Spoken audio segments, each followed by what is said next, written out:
માત્ર નથી, તમારી આવનારી પેઢી એનું ભવિષ્ય ઉજ્જવલ કઈ રીતે બને તે માટે આ ઓડિટોરિયમ, એ માટે આ બ્રિજ, એ માટે આ લાઇબ્રેરી, એ માટે આ સ્કૂલો બને છે.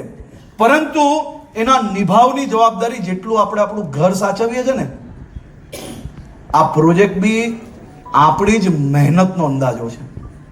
આ પ્રોજેક્ટ બી એ જ પરિણામે આપણે લોકોને મળે છે. પરંતુ આને આપણે સરકારી પ્રોજેક્ટ માનીને હાલતા ને ચાલતા મન ફાવે ત્યાં પિચકારીઓ મારીએ, મન ફાવે ત્યાં વેફરના પડીકા નાખીએ, બિસ્કિટના પડીકા નાખીએ. આપણે સૌ લોકો જવાબદાર નાગરિક છે અને જવાબદાર નાગરિક તરીકે આપણી જવાબદારી છે કે સરકાર તો પ્રોજેક્ટ ઊભું કરે છે, પરંતુ એ પ્રોજેક્ટની સંભાળના કઈ રીતે કરવી, એ પ્રોજેક્ટને વર્ષો સુધી કઈ રીતે સારો રાખવો. અને આપણા સ્વચ્છતા દૂતો, આપણે સૌએ જોયું છે, ગણપતિજીનું વિસર્જન હોય, નવરાત્રી હોય, દિવાળી હોય, આખા રોડ પર ફટાકડાઓ ફોડેલા હોય.